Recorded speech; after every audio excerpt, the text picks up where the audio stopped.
Hello everyone, কি অবস্থা সবার? আজকে সারাদিন প্রচুর বৃষ্টি পড়তেছে। সেই সকাল থেকে অনেক বাতাস বাতাস পড়লে আমাদের এখানে আবার বাতাসাপুরে দেখলে বিদ্যুৎ বাইরে চলে যায়। বাসায়ও কারেন্ট নাই, বিদ্যুৎ চলে গেছে।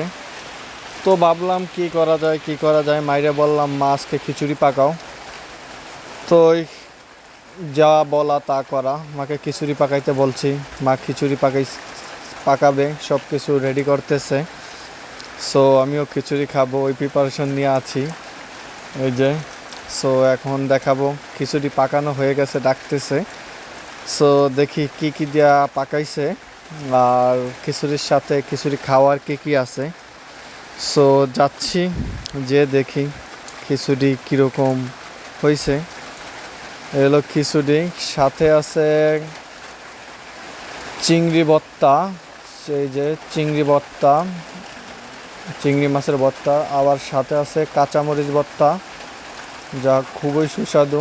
আবার সাথে আছে মাংসের ঝোল, মাংস সহ। এই আর কি, এগুলা দিয়ে খিচুড়ি খাবো। অনেকে খাচ্ছে বসে, মামি আছে, মা আছে, সবাই বসে বসে খিচুড়ি খাচ্ছে। আমিও খাবো একটু পরে। এই যে পাতিল ভরা খিচুড়ি। সো বড় এক পাতিলই রাঁধছে, যেহেতু ঘরে অনেকে আছে, সবাই খাবে। বৃষ্টি পড়তেছে, আমি এখন খাবো।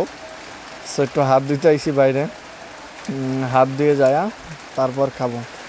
সো ভালো থাকবেন সবাই, সুস্থ থাকবেন, নিজের প্রতি যত্ন নেবেন। আল্লাহ হাফেজ।